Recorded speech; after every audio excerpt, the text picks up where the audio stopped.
Thank you, Mr. Owen. It's a pleasure to serve under your chairmanship and also to follow the chair of the Select Committee, whom I hold in great esteem. It's a great pleasure also to discuss a report from the Select Committee, not that it is one that I have any personal responsibility for, having not been elected when it was being drawn up.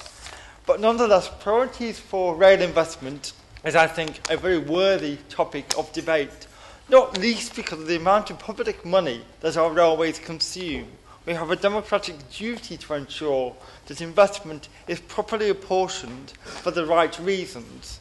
And I think it's fair to say that, for me, the sacred text in this topic remains the Eddington report commissioned by the previous government. It made a number of very pertinent points, and in particular, when prioritising investment, Sir Rod Eddington stressed that we needed to focus on three main areas: congested urban areas, travel to work areas, key interurban corridors, and the key international gateways and hubs. That all three were coming under pressure from increasing congestion and the associated unreliability. Now, as the chair of the Select Committee has pointed out, since her report was first published, a lot has changed. We have a new government. We even have a new MP for Blackpool North and Cleveleys. But we also have, I think, a very welcome restatement from the government of the importance of infrastructure investment. Amidst all the talk of spending reductions, I was very, very pleased to see that many of the feared cuts that we were all told were coming down the line did not materialise, and important projects like electrification have managed to still continue. And I welcome that. It's also true, as I shall come on to discuss in more detail, that the issue of high-speed rail has assumed a much greater importance in our political discourse. There is, however, something that I think has diminished since the last election, and I regret that. And maybe it's a misinterpretation on my part, I don't know. But as an MP for the North of England, I do recognise that regional development agencies had their faults, had their problems. They were by no means a perfect body, and they demanded immediate reform, in my view.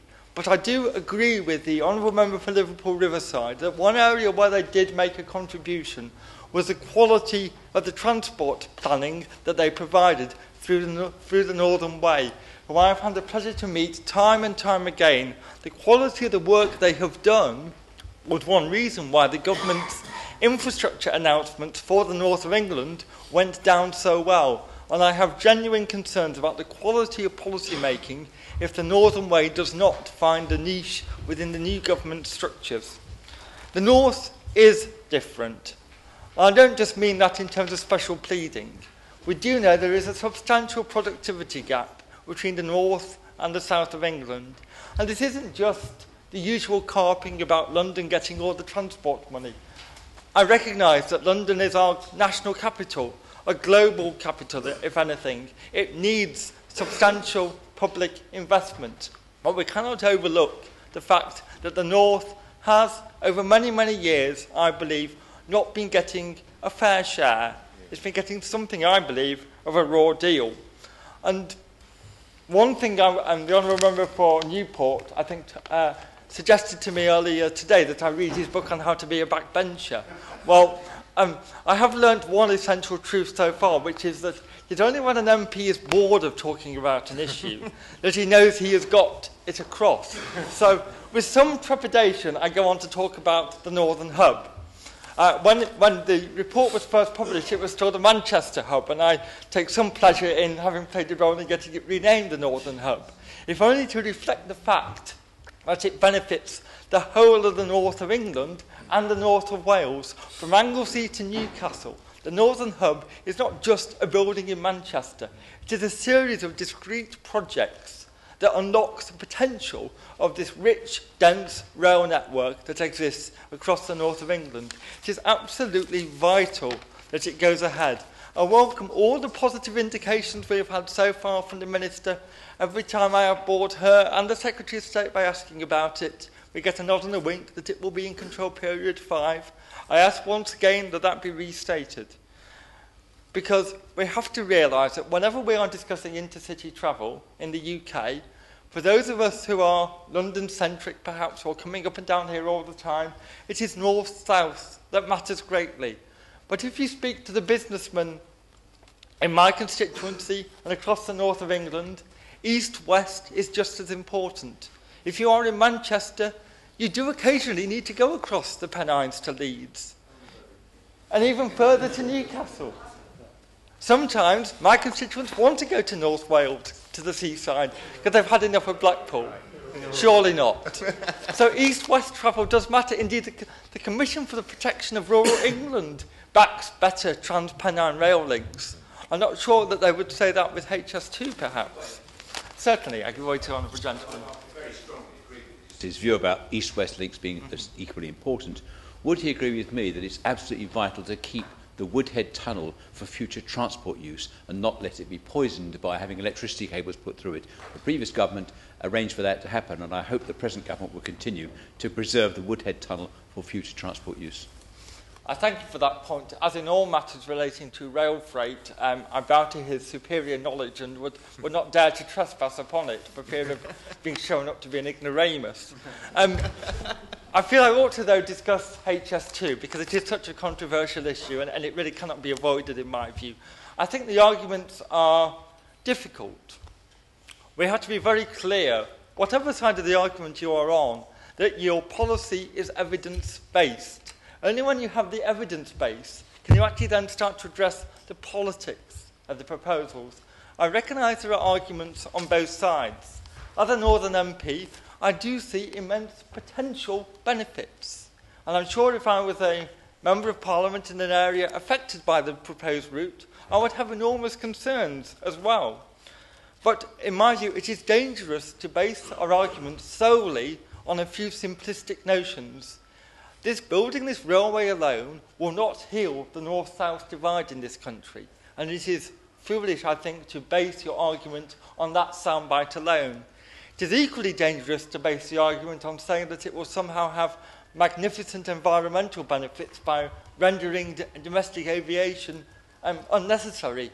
We cannot see even 1 or 2 years ahead in our domestic aviation environment at the moment, let alone 15 to 20. Who knows where Heathrow will be in that time? I give way to the Honourable Gentleman. But on the other hand, the evidence from other high-speed rail systems around the world is that where they're over sufficient distances, which probably means further than Birmingham, admittedly, you see something like an 80% drop in aviation traffic over those distances, and London to Paris is a very good example. Or Maynard.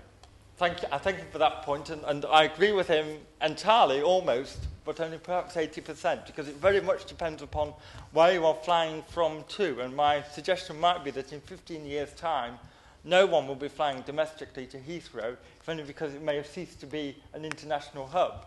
I think we might all be flying to Paris, Amsterdam or Frankfurt, perhaps, but that's another matter entirely. To me, the key variable within the discussion of HS2 is the issue of demand. I know that it is a contested argument whether demand will increase or not, but as someone who travels regularly on the West Coast Main Line, I know full well it is reaching capacity already. I know that the East Coast Main Line is struggling. You cannot have a situation where people are herded into pens at Euston Station of a Friday evening and say that we are not at capacity already. So I accept entirely the argument that extra capacity has to be provided. Yet it is not simply a matter of expanding a few platforms here, inserting a few carriages there, making cattle class a literal concept for millions of travellers. We have to discuss what type of capacity do we provide. I realise that that is a confused area perhaps for those on both sides of the argument. So I take your way to Honourable Gentleman. I'm grateful to the Honourable Gentleman. He has just, and I think the record will show that he has just referred to literal cattle class, and I hope he will perhaps take time to examine exactly what that actually means. In a previous position, when people used to challenge me about whether it was right to treat people in the same way as cattle, I was always quick to point out that the cattle's final destination was somewhat less enjoyable than Paddington. I thank the Honourable Gentleman for his point, and I do accept it, but nonetheless I do think that the conditions that many passengers are forced to face on our intercity trains is analogous to that experienced by animals, even if the end destination is perhaps a more pleasant one than it is experienced by cattle. I would happily do so.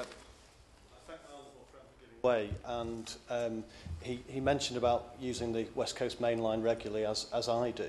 The trouble is, if you extend the number of West Coast Main Line trains from Manchester to London from 3 an hour to 4 an hour, it would have a detrimental impact on local services. Mm-hmm. And that's why the high-speed rail is so important, to make sure that we can maintain local and inter-regional services as well as those intercity services.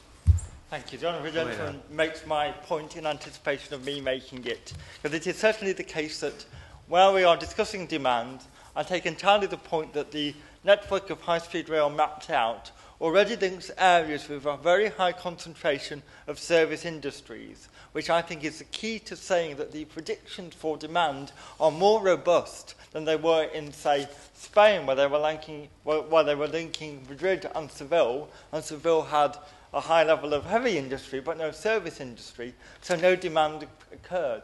I think that's an important point as well.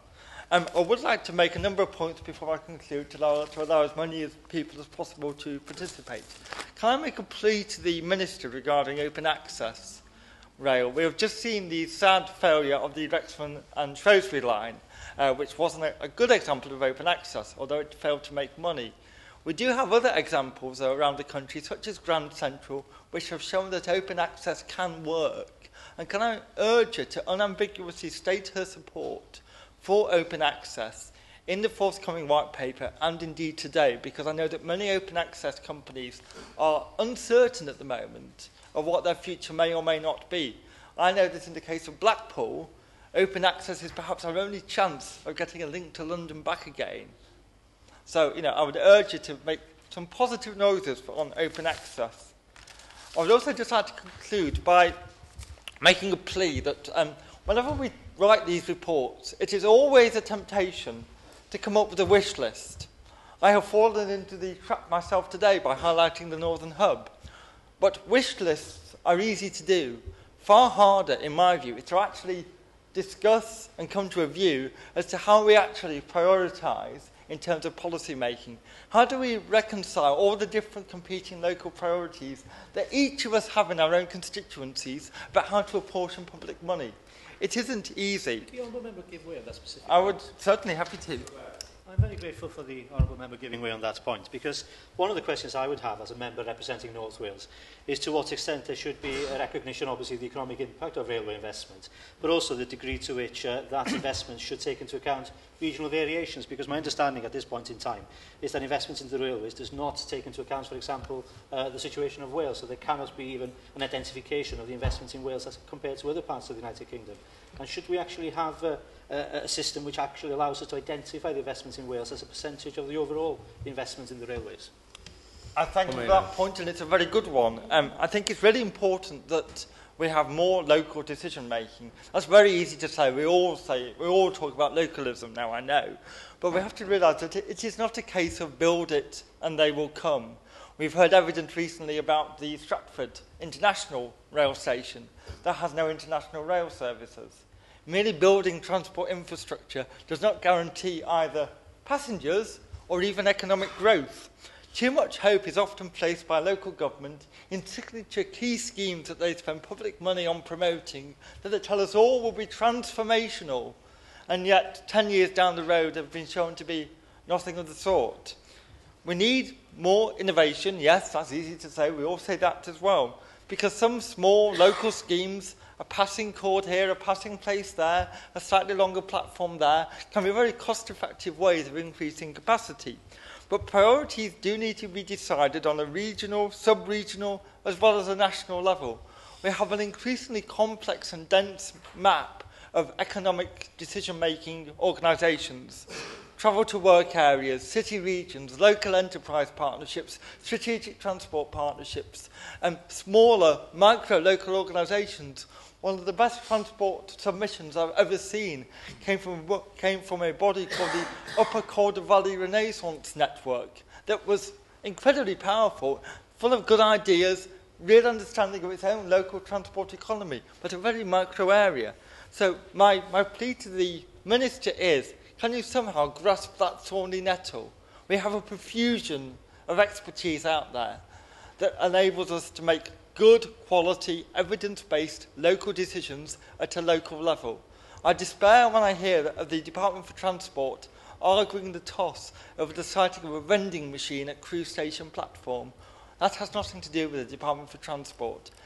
But what you do have a role to play, in my view, is ensuring that investment decisions in rail are based upon the greatest economic benefit, that what you put forward is evidence-based, and then you worry about the politics. Thank you very much, sir. Owen Hopkins.